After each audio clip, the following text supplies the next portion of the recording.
Just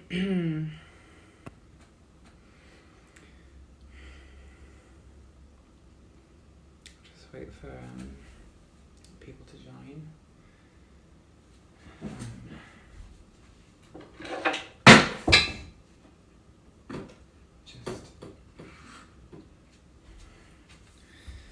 Just in the light. Hello, Aaron. So, here we are. I'm trying to look at all the cameras, but I can't. I have in front of me a testament from many DJs and one ex-girlfriend. Allegations such as ghost production, just cheating, lying, being a horrible person. So first I wanted to talk about why I'm retiring from trance. Look, this is going to be a long video, and this is the one time that I really need you to stay to the end as well. So I need support in this. This is a big decision for me, and it's the last thing and the most important thing that I will do before I leave the trance community. So,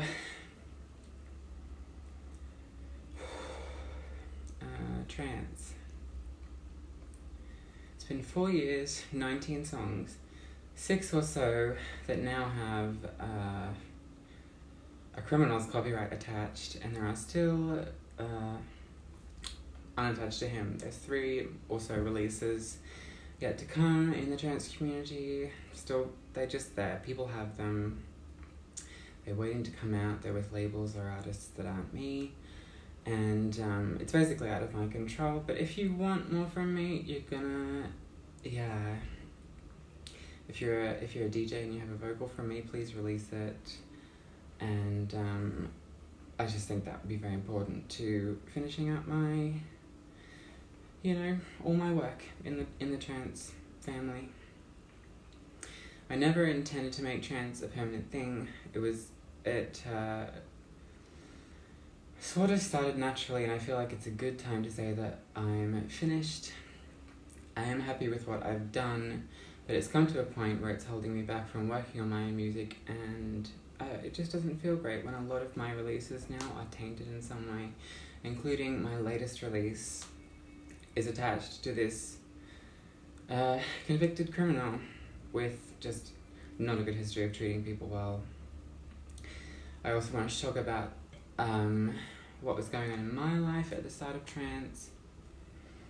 At the start, I was recording every song in secret while my husband would go to work, which at the time was 4 till 11 a.m. 4 a.m. till 11 a.m. Because he had forbidden me to work on my own music at all. I know I've told the handheld recorder story before. I'm talking about On the Way You Go. But genuinely, I would record these voice notes in the bathroom during the day in secret, and then I would get up after he left at 4 a.m. and I would sing these vocals. I don't think there was a more productive time in my life, but it's probably one of the most stressful that I did have.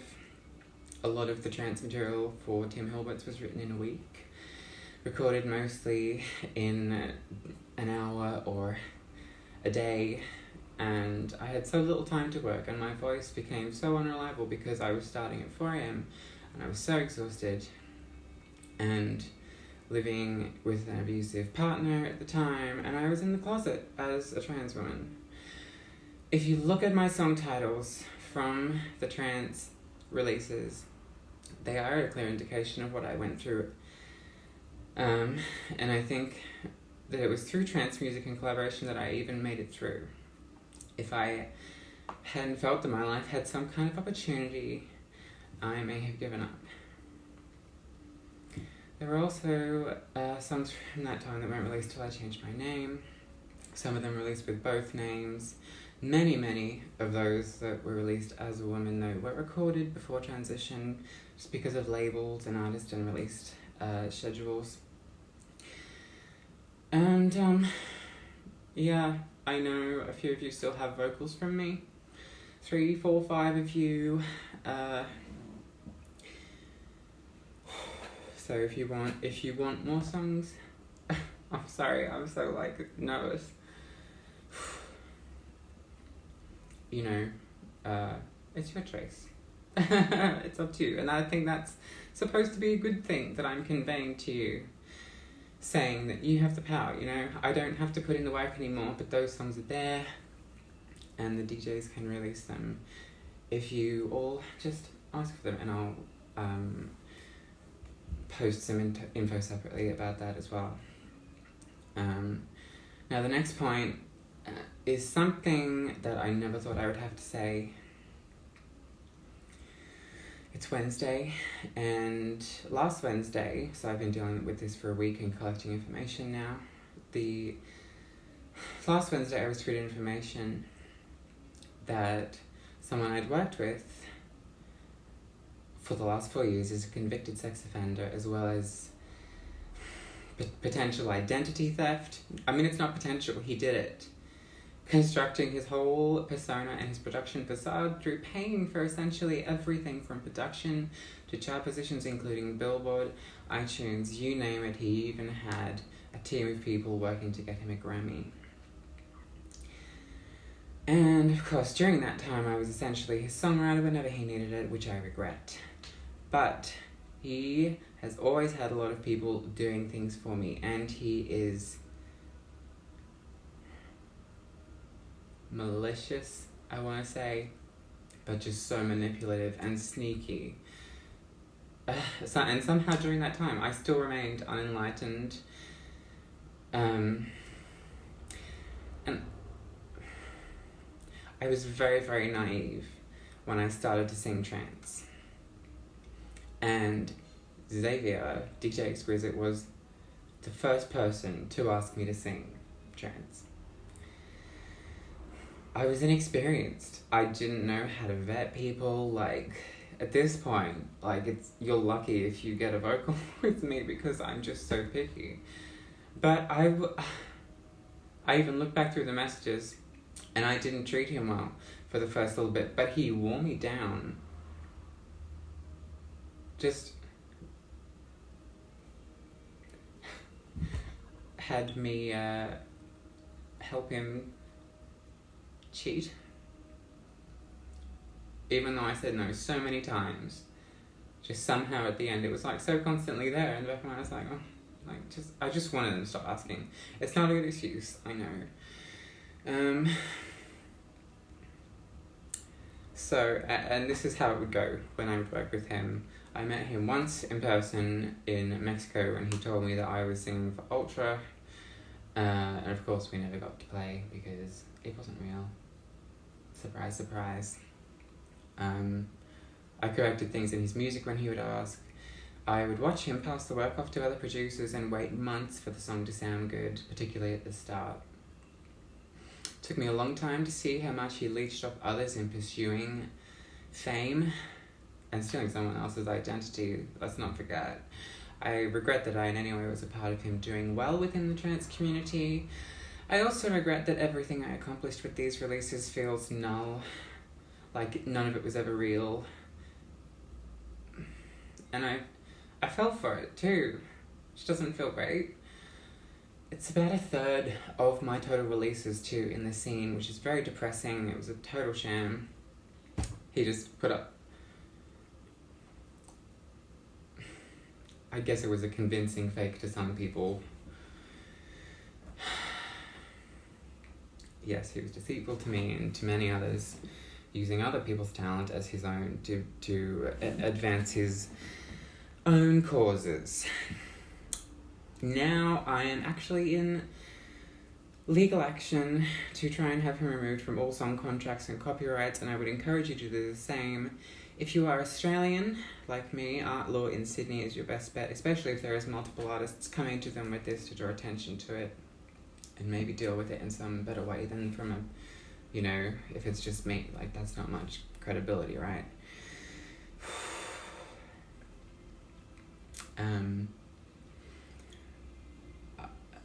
I've already said that.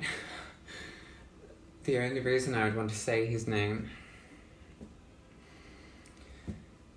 is to caution you not to work with him.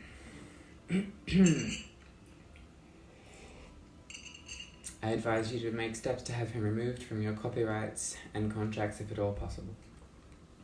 There is a chance even that this person is watching, and I just need to say this.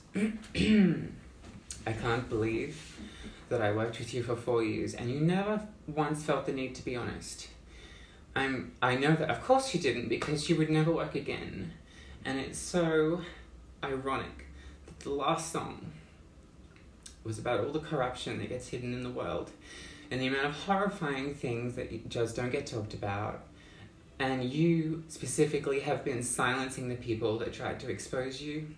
Over the years, you have not only paid for your power, but you have abused it, and you do not belong in the trans community.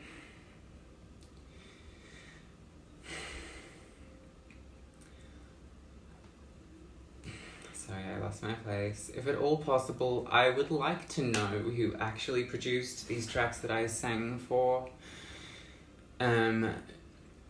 Nothing ever came back sounding professional until the very last minute, or until it was in someone else's hands, and somehow I remained oblivious.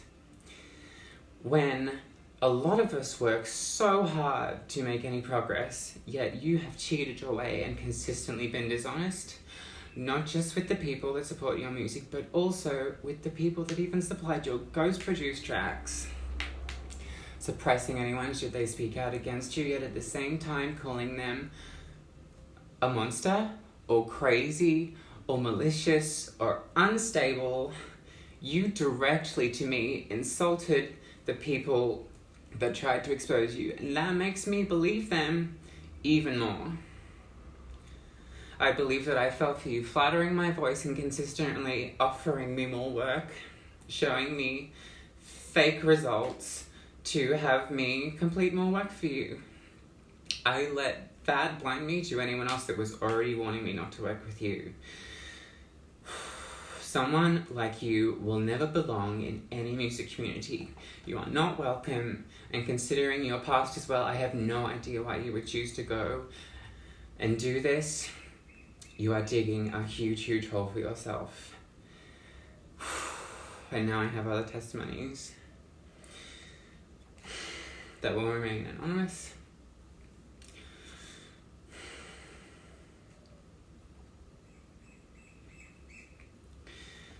Obviously, I can't keep my own anonymous, but I have nothing to lose, and I am retiring from trans, so there it is. The first one says... I'm sorry, I just need a sip of coffee.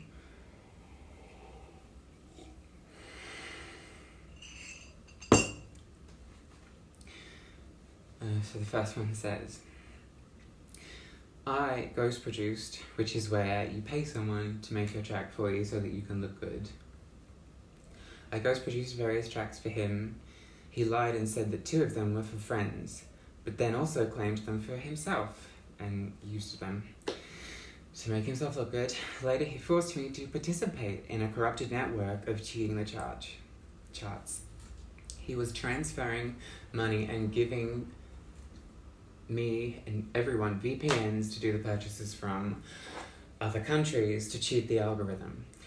When I really realized how bad it was to be part of his circle, I decided to do everything I signed on the contract for, and once our agreement ended, I cut relationship with him.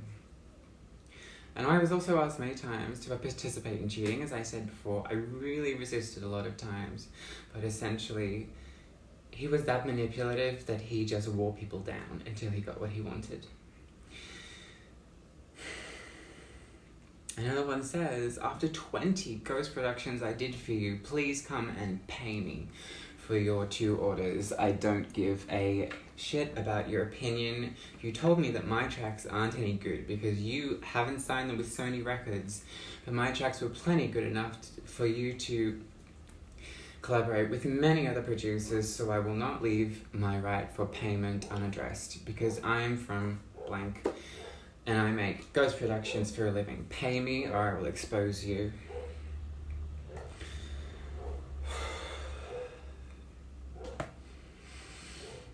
So, there was a girl on Twitter with a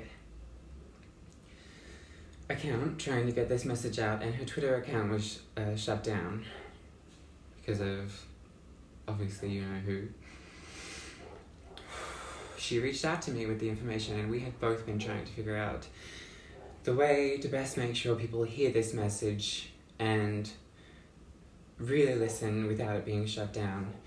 For this next testimony, I would ask that if you are sensitive, I recommend not listening to this next one. This is from an ex-partner of theirs.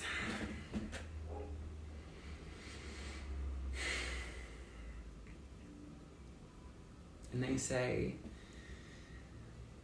I dated him from 2010 to 2011. 2010 and 2011. We met first on OkCupid. He was very upfront about his history in prison regarding child pornography and his attraction to children, preteens, and teenagers. I was young, sheltered, and naive. I assumed that since he was telling me these things, it meant that he was turning a new leaf.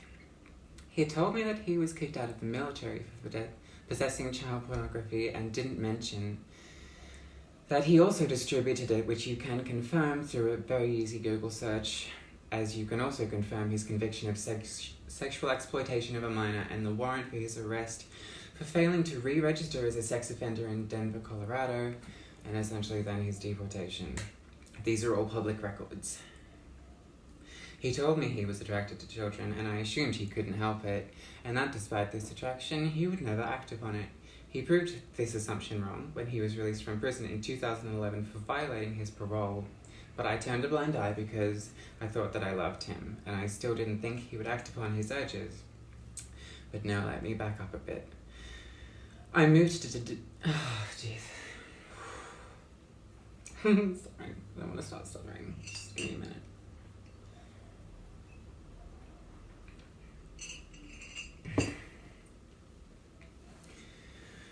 I had moved to Denver for college in 2010. I was 21, socially underdeveloped, and left desperate for attention. I found it via him through the online dating site OkCupid. Laurel, I'm reading an exposé of DJ Xquizit, and this is a testimony from his ex-partner. I found his attention through the online dating site OkCupid.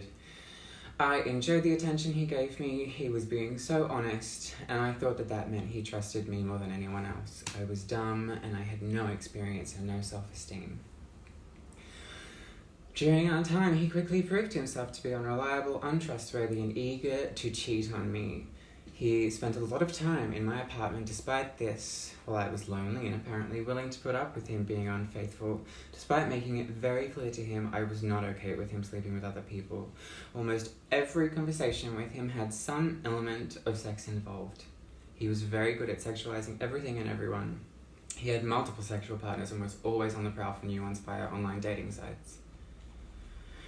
Jesus.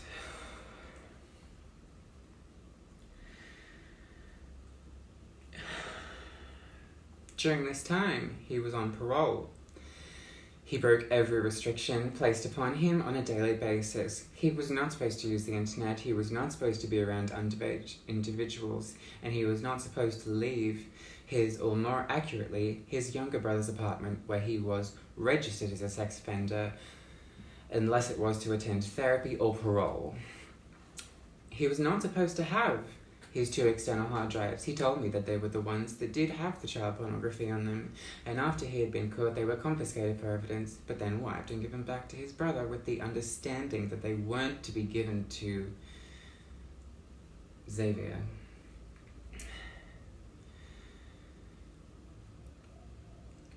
This is all things that he told me.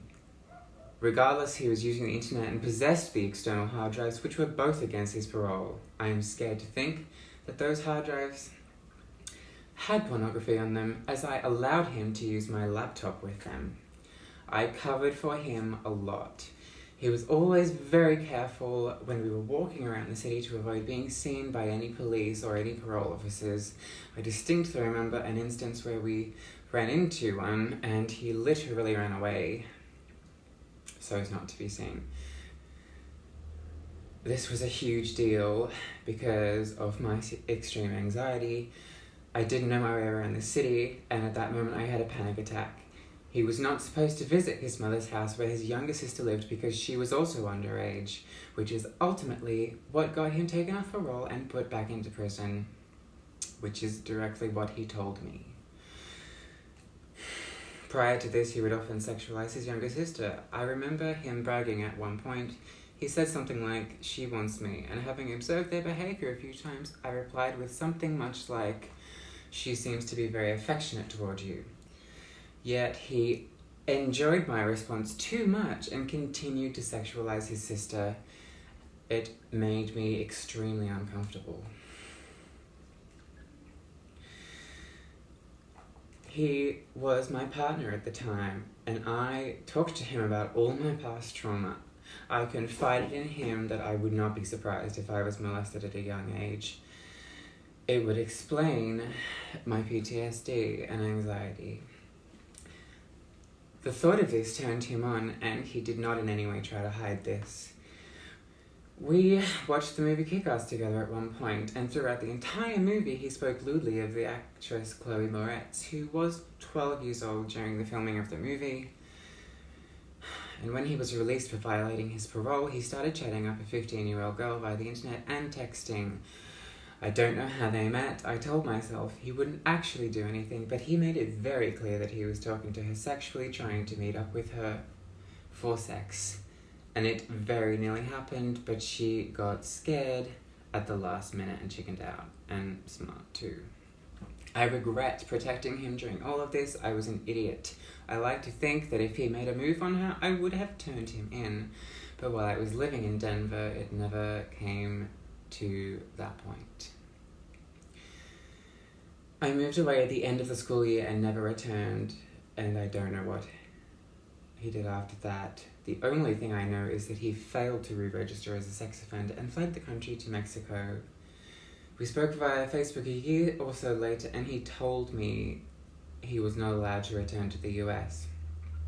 Having a girlfriend who he is still with today, he proceeded to hit on me and speak to me sexually and tried to make plans to meet up for sex.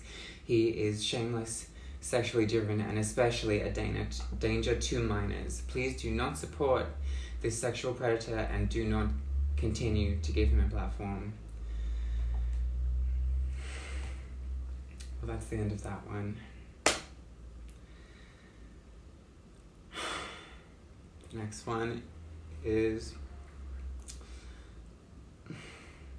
just as bad, considering the huge amount of deception that he has consistently shown to everyone that he has worked with or met. I even remember meeting him in Mexico and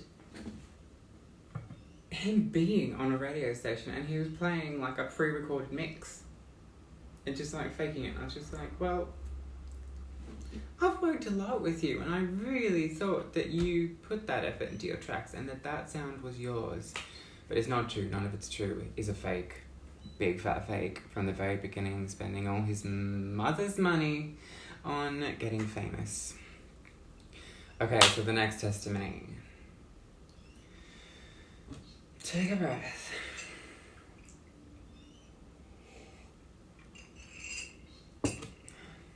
No, okay, so this is the next testimony.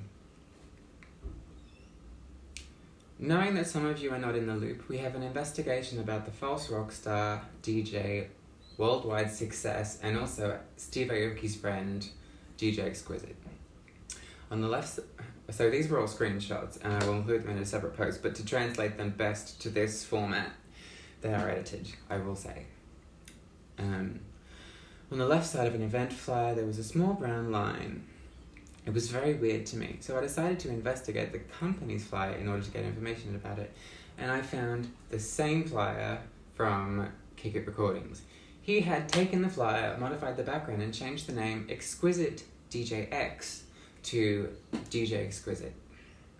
Another small analysis was looking for another clue to give me the certainizer that he was not the organizer, and I found a blog where I could confirm the lineup.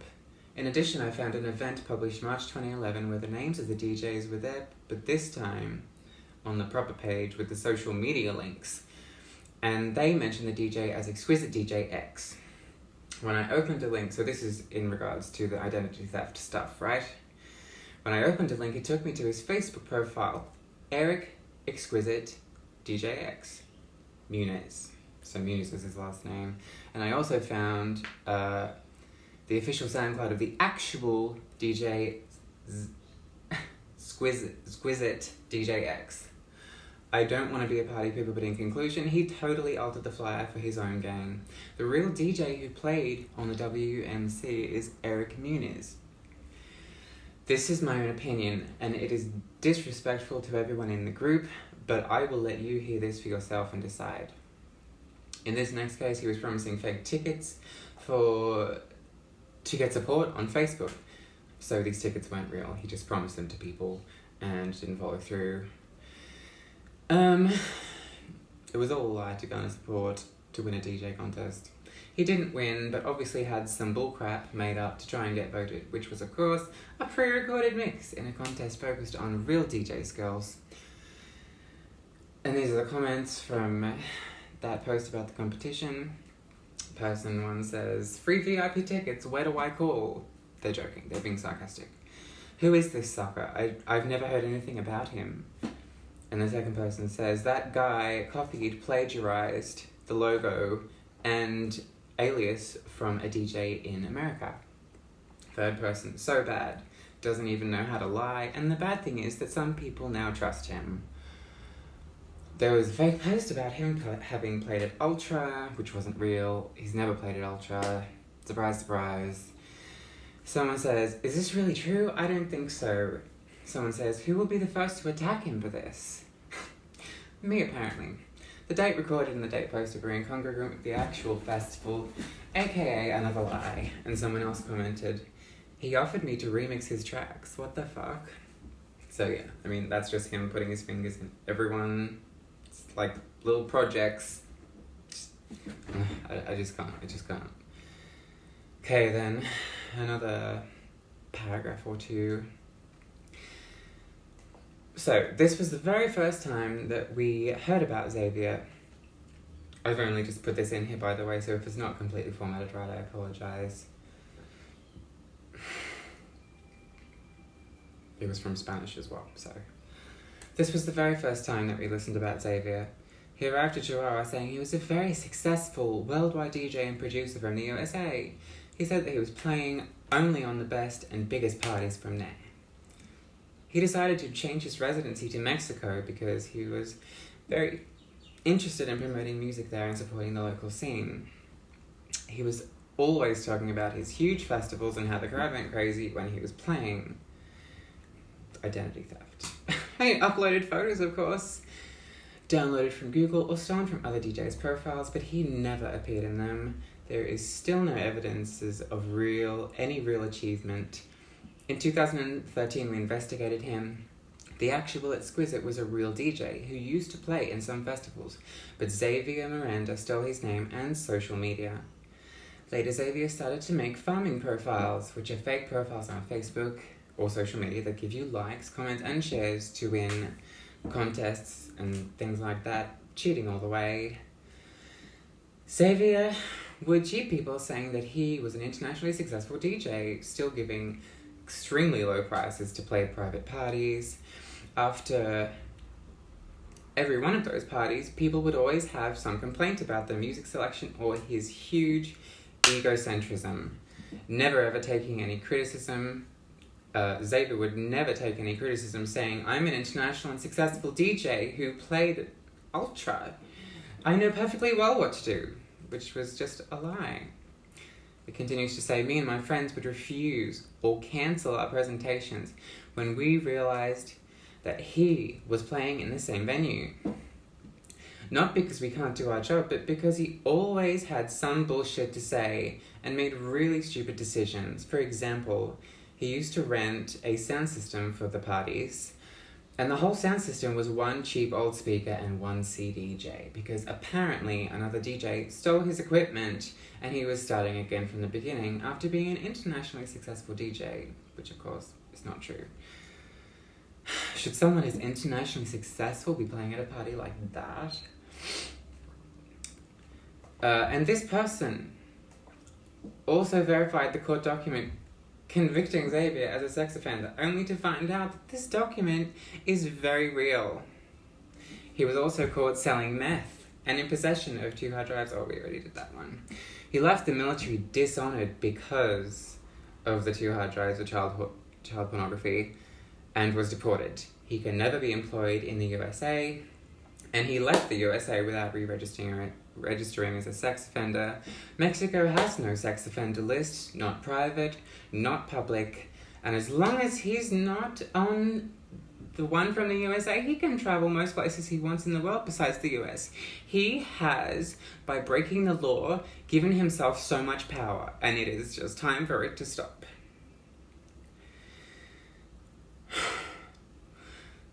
Another paragraph says, when Xavier came to Chihuahua, I was 15 years old.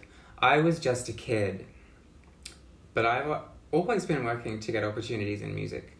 I used to play in nightclubs from Mexico. I was one of the first people who gave Xavier an opportunity to play and be part of a lineup. I tried to be a nice guy and a good friend. The whole problem, though, started when he first faked and cheated other people. I do not like it, but the bomb exploded when some friends of mine decided to ghost produce Xavier's music. I refused, because at the beginning he would constantly ask for collaborations and remixes that would be signed on Armada and Black Hole, apparently. But when he doesn't have any tracks or support or gigs, lying right since the beginning, and he was incredibly annoying, saying how particular he wanted his sound to be with the structures and ideas, but he's not even a real producer. He's not even a real DJ. Sorry, this person said, but I'm not your bitch. They also say, I used to work as a right hand for one of the biggest promoters here in Chihuahua.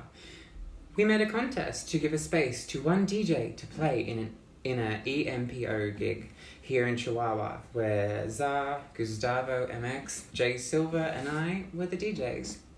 He yet again tried to cheat, getting likes with his farming Facebook profiles, the same name used over and over again with only another extra letter, and the same images. Can you imagine somebody trying to win a contest with fake votes from the same person on many different profiles?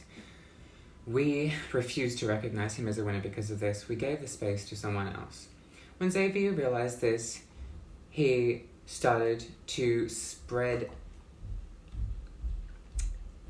lies about me. He started to talk shit about me. Since 2013, I have been listening and seeing how Xavier says bullshit about me with two other producers. I know that because of my own fortune, some DJs are very good friends of mine and they respect me and appreciate me as a person. But it is so difficult to see bad things said about you and read those comments when you only spent your time dedicating your life and time to improving your career. And this person was only trying to help them in the first place, but just because they wouldn't ghost produce or let him have his fake little win, his little certificate of participation, he fucking makes sure they don't get any work. That's blacklisting someone. That's so bad. He says more. Several times I had sent demos to some labels and they refused my work without downloading or listening to the track. And I've never sent the same track or link to... I couldn't get this translation quite right. But I think he's basically saying that Xavier was on the other end of all those emails when this person was sending in their submissions to labels. And he was rejecting this person's tracks. So this person couldn't get any success, right? It's really just meddling, manipulative stuff, and it's so bad. Okay, look, that's the end. I hope. There is plenty of people too, though, that did not respond. And so, be advised, this isn't all the information that is out there against him. And please, just be careful with who you work with. Don't be like me. I mean, I was 22. This is at the very, very, very beginning of my, me trying to do music. And just, and this other person was 15. I can't stand that he so consistently took advantage of people who were inexperienced. I have no words.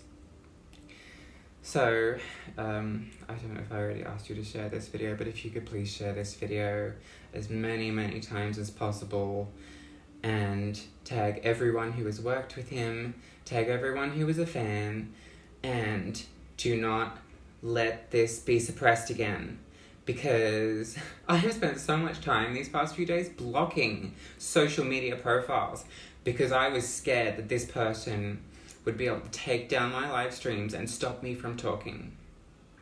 And thank God it didn't happen. I tried to take every precaution I could. I have researched a whole week before saying anything.